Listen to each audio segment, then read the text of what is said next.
Everyone laughed when Arthur Pembroke, a bankrupt millionaire, adopted a homeless girl who worked just to eat. He'd lost everything, his fortune, his reputation, his very identity. But then he met Lily, an 8-year-old street vendor with startlingly old eyes and a mind that saw patterns others couldn't even dream of. What started as an act of desperate kindness would soon shock the financial world and take a turn no one saw coming. Stay until the end to find out, and please let us know which country you're listening from.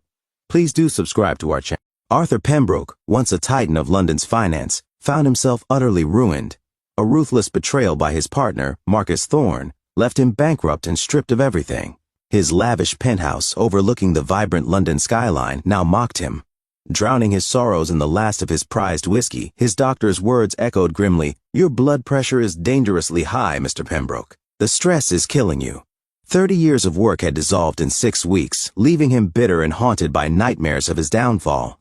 One bleak, rain-swept morning, Arthur almost missed her. Beneath a weathered bookshop awning near Piccadilly Circus sat Lily, an 8-year-old meticulously arranging intricate origami animals. Her voice was clear, steady, devoid of pity.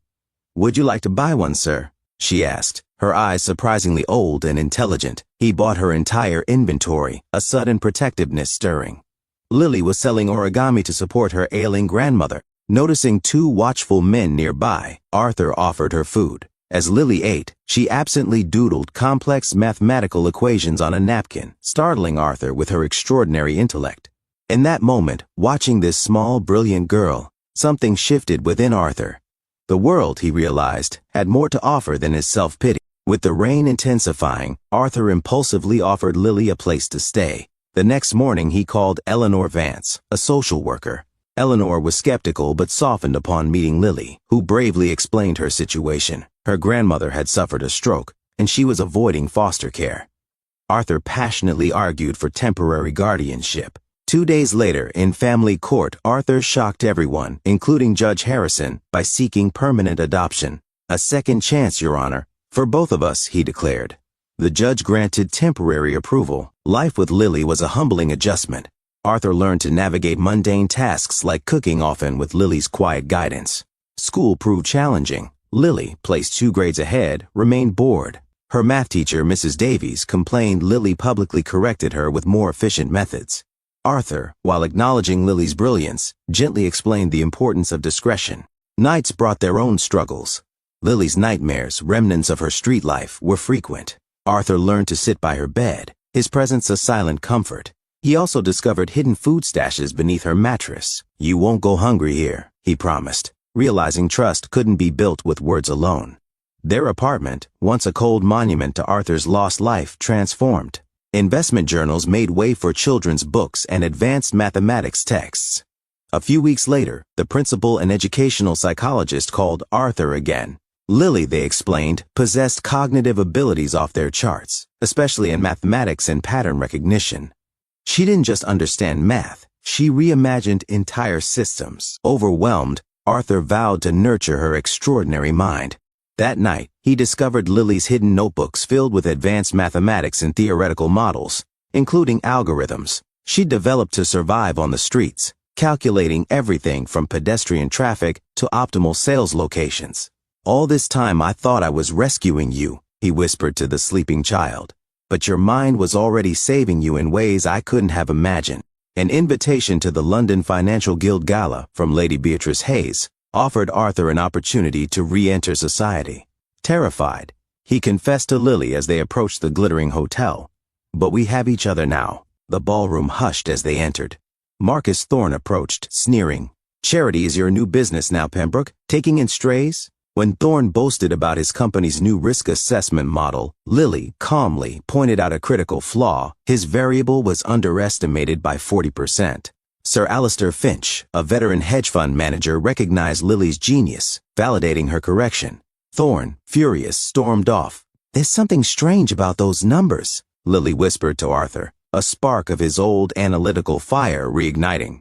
Inspired, Arthur transformed his office into a shared workspace. One night, he found Lily asleep amidst university-level texts on algorithmic finance, having not just read them, but improved entire theorems. This sparked an idea. Lily's genius could expose Thorne and reclaim justice. Lily admitted she hid her true genius because standing out on the streets wasn't safe. Arthur reassured her, affirming her mind was a gift. He then discovered her street survival algorithms, predictive models Fortune 500 companies would pay millions for. He realized Lily had been saving herself all along. Later that night, Arthur found Lily analyzing his company's collapse. She had developed an algorithm tracking hidden money flows, discovering Thorne's scheme wasn't just embezzlement, but an elaborate shell game designed for a timed reemergence of assets. Lily had unearthed digital footprints of sabotage. They decided to act with extreme caution. Their storage closet transformed into Project Phoenix headquarters. They needed more processing power and an insider's perspective. Arthur recruited Dr. Charlotte Reed, his former lead systems architect, who confirmed the deliberate nature of the collapse. The team was complete: Arthur, Charlotte, and Lily. As they worked, Lily questioned what would happen to the victims. This sparked the idea of her algorithm becoming a financial immune system to prevent future frauds. They established stringent security protocols, including emergency separation plans, a decision amplified by Arthur's spiking blood pressure. Suddenly, Eleanor Vance, the social worker, demanded an urgent meeting, citing unusual activities. Arthur sensed a trap. That evening, their security camera revealed Eleanor picking their lock and planting surveillance devices. Confronted, Eleanor confessed Thorne had blackmailed her. He was obsessed with Lily's mathematical abilities. Lily, witnessing the betrayal, declared, "I'm not just a child from the streets anymore. I have a family now, and we're going to stop him." The betrayal galvanized them. They would accelerate their timeline and move from defense to offense. At 3:17 a.m., the sound of splintering wood confirmed Marcus Thorne's direct attack. Arthur and Lily executed Code Phoenix, escaping just as intruders breached the apartment. Charlotte picked them up and they initiated the separation plan. Arthur would draw Thorne's attention while Lily and Charlotte completed the algorithm at a safe house in Hampstead. Communication continued via encoded mathematical problems on a public forum. The immense pressure took its toll on Arthur. He collapsed and woke in the cardiac unit of St. Thomas's Hospital. From his bed, he decoded Lily's message: "We're safe. Algorithm at 87%. Don't worry about us. Focus on recovery."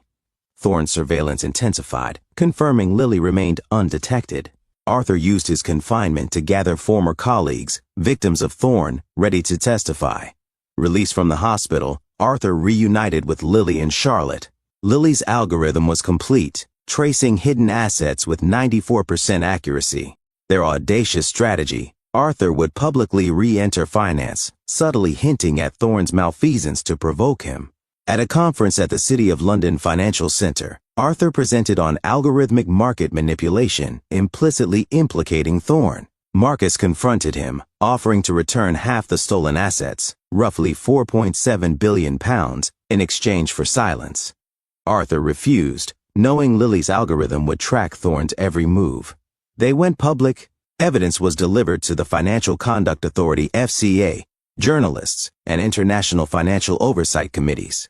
Lily's algorithm was offered as an open-source solution, and a foundation was established to support financial literacy and aid victims of fraud. The FCA, the National Crime Agency (NCA), and major financial publications sprang into action. Search warrants were executed at Thorne Global. Marcus Thorne's name flashed across financial news tickers worldwide. Thorne launched a vicious smear campaign, even questioning Lily's existence, but the evidence, validated globally, spoke for itself. International banking authorities froze billions in suspicious accounts. Sir Alistair Finch lauded the algorithm's revolutionary potential, but Arthur insisted it was for protection, not profit. Arthur and Lily gave a joint interview, with Lily confidently explaining mathematics was a universal language, and numbers didn't care about age. Indictments were issued against Marcus Thorne and his associates. Lily's system was implemented worldwide, preventing new fraud attempts. 1 year later, Arthur and Lily stood where they first met. The Pembroke Foundation for Educational Innovation, funded by recovered assets, now provided opportunities for mathematically gifted children.